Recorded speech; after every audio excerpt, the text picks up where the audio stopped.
본문의 말씀을 통해서 아름다운 복음과 신앙이라는 제목으로 하나님의 말씀을 전하겠습니다. 아름다운 복음과 신앙이라는 제목입니다.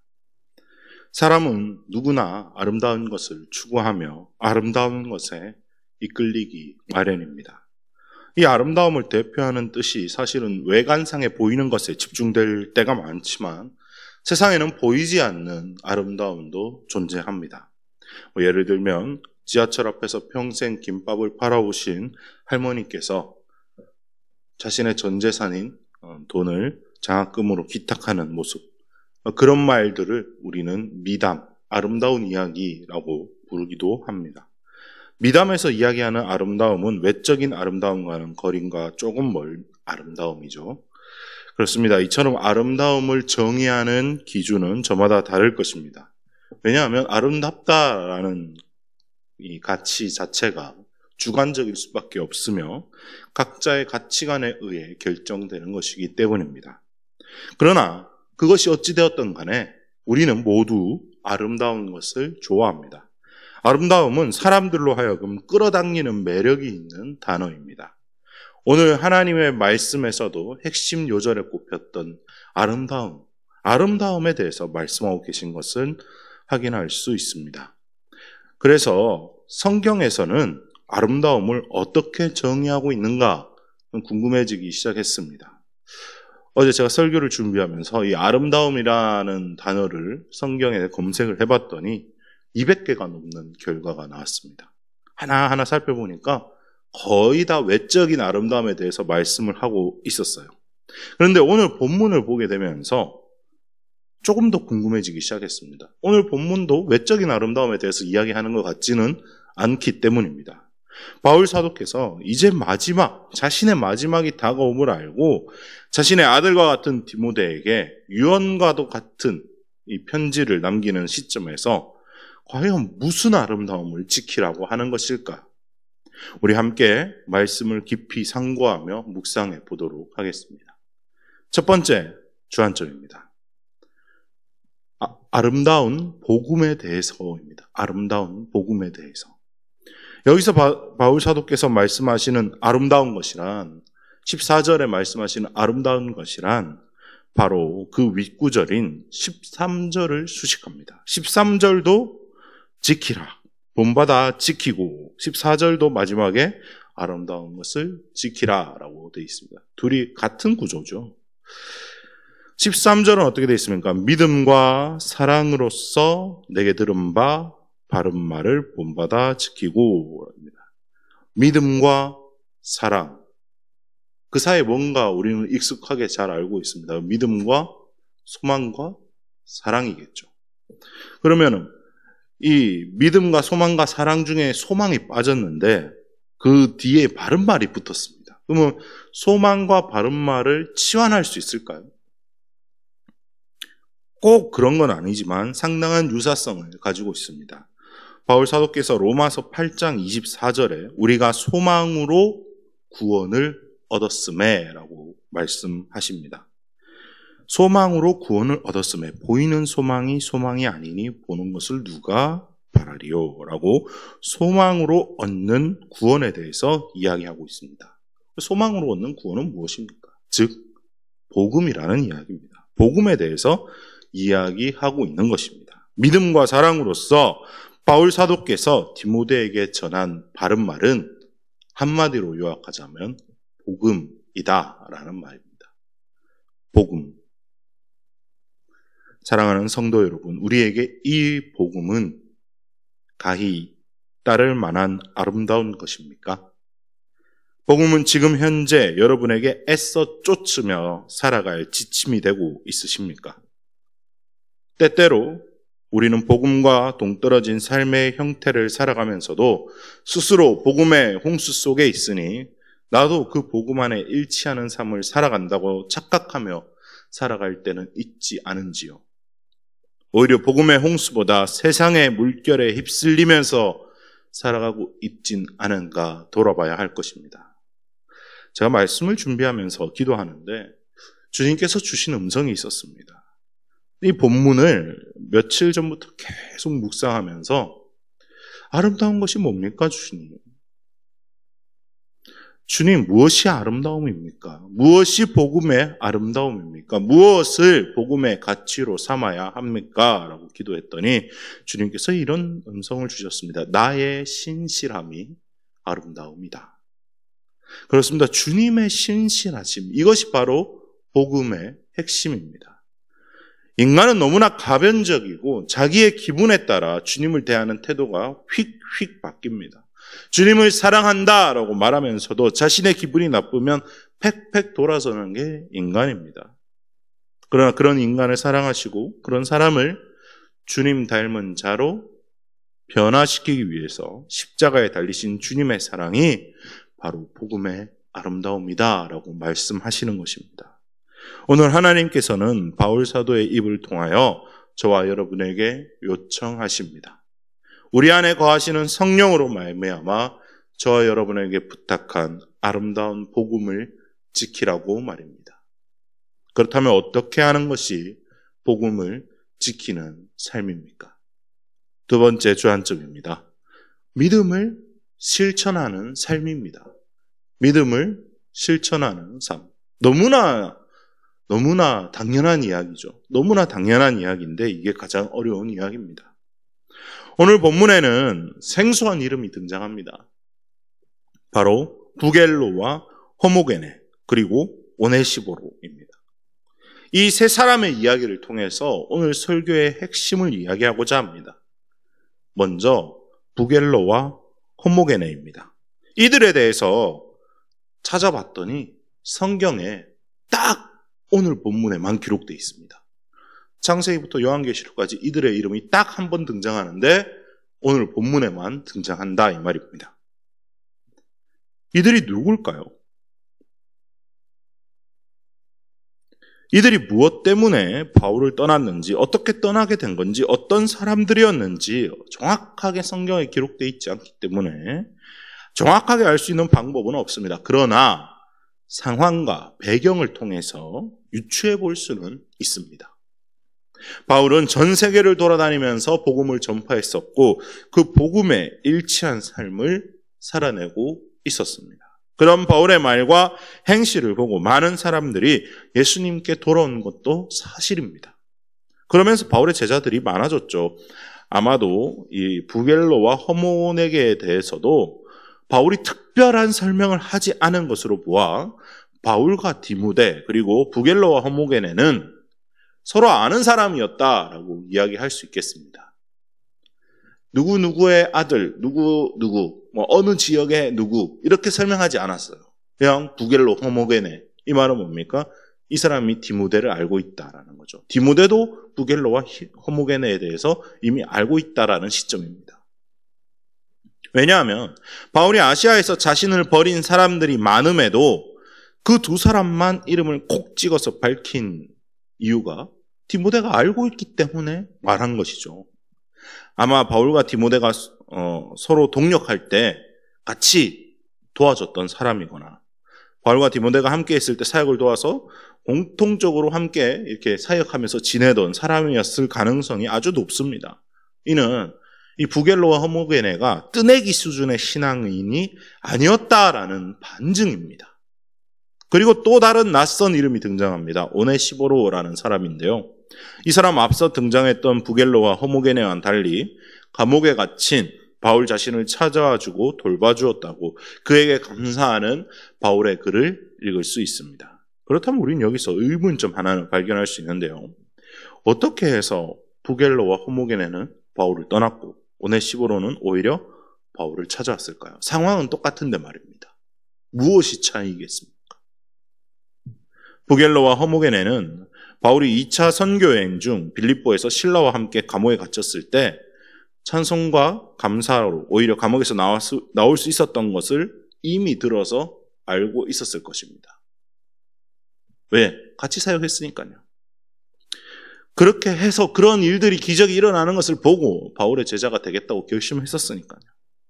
왜냐하면 이 디모데후서 자체가 바울의 마지막 서신이며 로마 감옥에서 순교하기 2년 전에 쓰여졌다고 알려져 있기 때문입니다. 그러니까 모든 바울의 사역이 끝난 지점에 쓰여진 서신이기 때문에 이 부겔로와 호모게네는 바울의 역사에 대해서 이미 알고 있다라는 것입니다.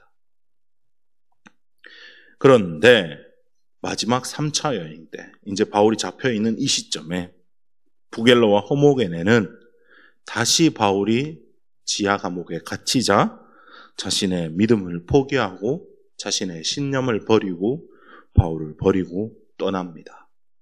아마 자기네들도 바울처럼 복음 때문에 감옥에 갇혀서 죽기는 싫었을지도 모르겠습니다. 이해는 갑니다. 이해는 갑니다.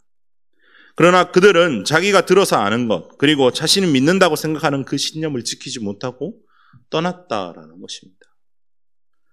반대로 오네시보로는 감옥에 갇힌 바울을 부끄러워하지 아니하고 자주 찾아와서 격려해주고 부지런히 찾아와 만나주었다고 기록합니다. 이 두 사람의 차이, 핵심 무엇입니까? 믿음의 실천입니다. 믿음의 실천. 복음이 아름다운가? 부겔로와 호모게네에게 이 복음이 아름다운 것입니까?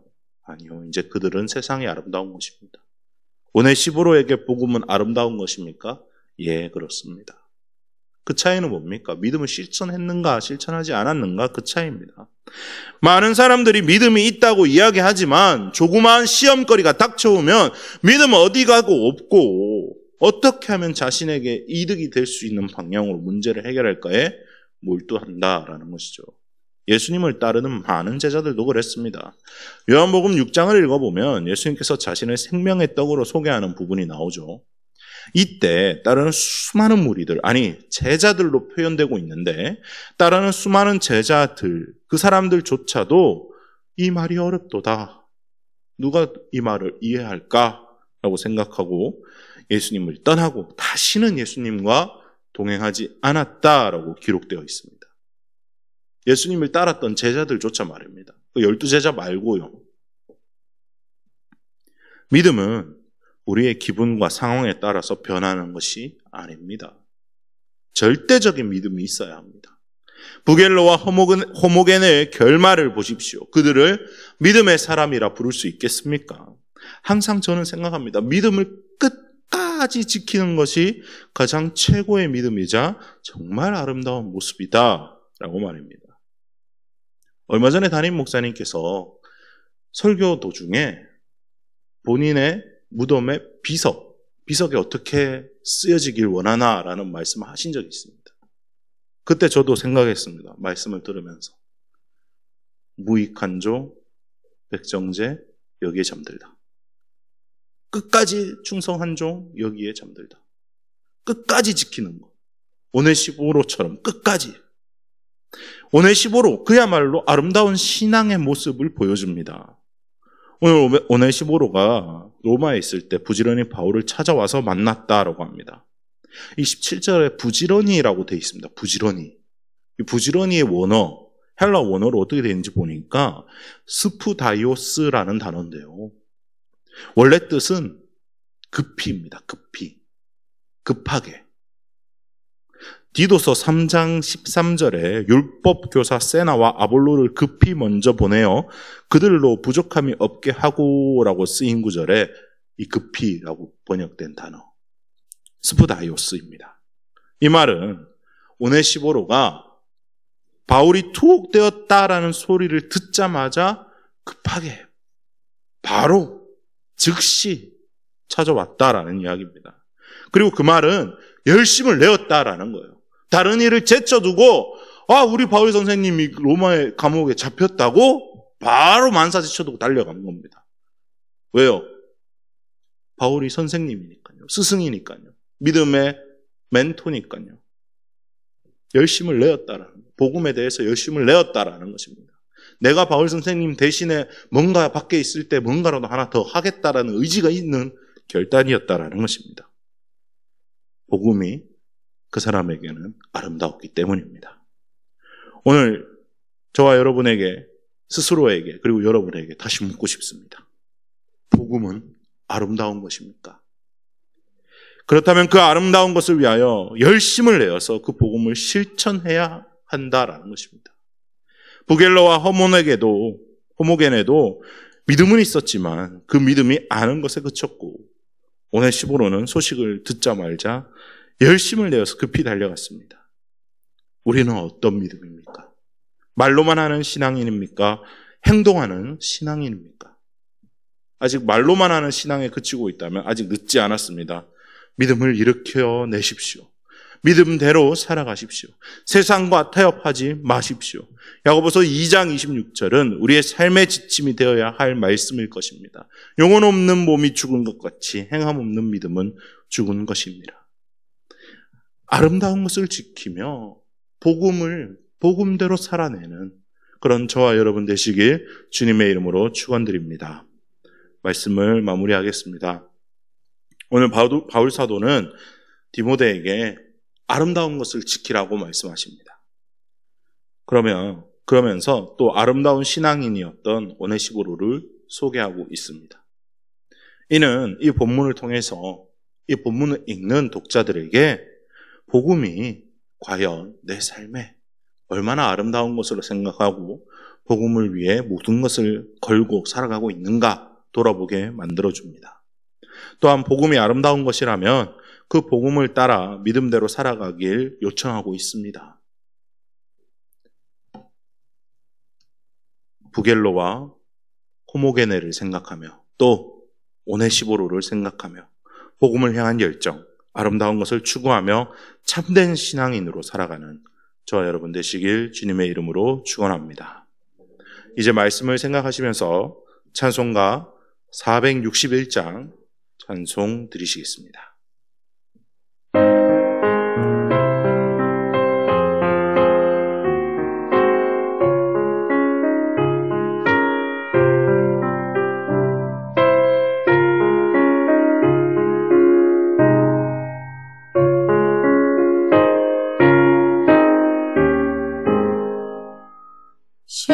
십자가를 질 수 있나 주가 물어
이제는 우리 주 예수 그리스도의 무한하신 은혜와 하나님 아버지의 극진하신 사랑과 성령 하나님의 기름 부으심이 아름다운 믿음을 실천하며 복음을 빛내기로 다짐하는 모든 주사람 권속들에게 지금부터 영원까지 함께 하시기를 간절히 축원하옵나이다.